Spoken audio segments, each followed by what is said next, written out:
agresiva. Tenemos que recordar los estudios que hizo el doctor Simon Sokransky, ¿no? Dejándonos lo que manifestamos también en la sesión anterior, en nuestra exposición anterior, que el doctor Simon Sokransky con todo su equipo de trabajo nos dejó estudios muy importantes, ¿no? Separando a estos microorganismos en series o agrupando de acuerdo a ciertas características.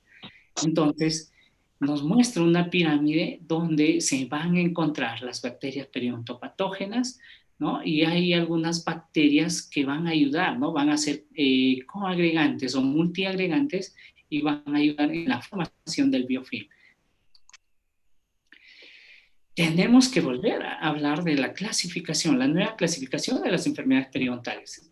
Nosotros debemos estar en constante actualización, ¿no? Y de la mano con los científicos, ¿no? Quienes aportan con sus estudios a un manejo más adecuado y a que nos va a orientar a un diagnóstico mucho más claro dentro de lo que son las enfermedades periodontales.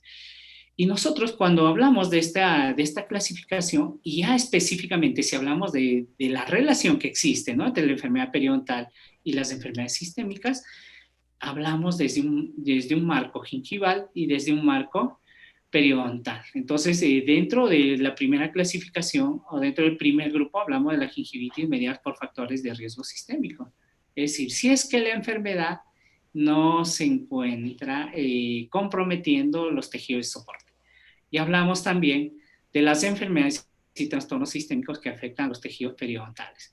En este caso, ya hay un compromiso de los tejidos de soporte, de los tejidos periodontales. Y vamos a ver dentro del transcurso de nuestra exposición cómo vamos a ir diferenciando estas características, pero todas van a ir a confluir a un solo aspecto, y es por eso que nosotros iniciamos con un pequeño análisis de lo que es el biofilm, un pequeño análisis de los microorganismos que van a estar conformando este biofilm.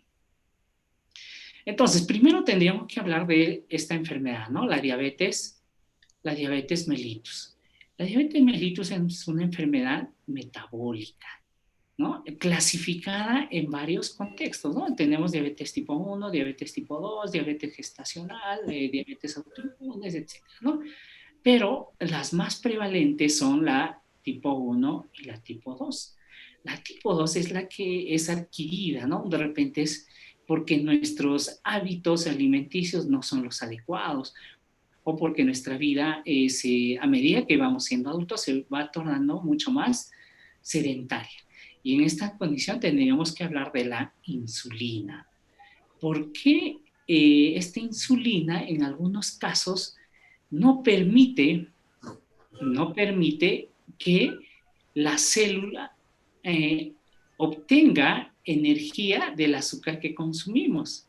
Y bien es cierto, el mal funcionamiento de la insulina hace que estas células no generen esa apertura para el ingreso del azúcar a su interior y poder utilizarlos como energía. Entonces, en esta imagen es bien clara, la insulina funciona como una llave, ¿no?, que va a abrir esa puerta dentro de la célula para que este azúcar, ¿no?, que está dentro del torrente sanguíneo ingrese al interior de la célula para nosotros tener esas actividades, ¿no?, para generar esa energía, para poder movernos, para poder hacer muchas actividades que sí es necesaria para el consumo, ¿no?, para la metabolización correcta del azúcar y para que nosotros sigamos consumiendo estos energéticos. Pero si esta insulina funciona mal, entonces este azúcar se va a quedar en el torrente sanguíneo. En el caso de los pacientes de diabetes tipo 1, ya hay una reacción autoinmune, ¿no? Entonces, ¿qué es lo que hace nuestras células de defensa?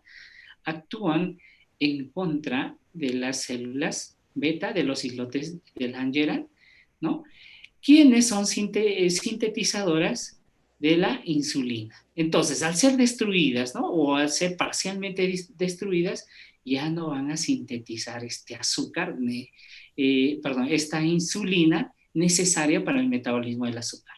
Entonces, este azúcar que se queda dentro del torrente sanguíneo va a llegar también hasta el periodonto, generándonos muchas alteraciones que son de repente fatales para la salud bucodental de nuestros pacientes.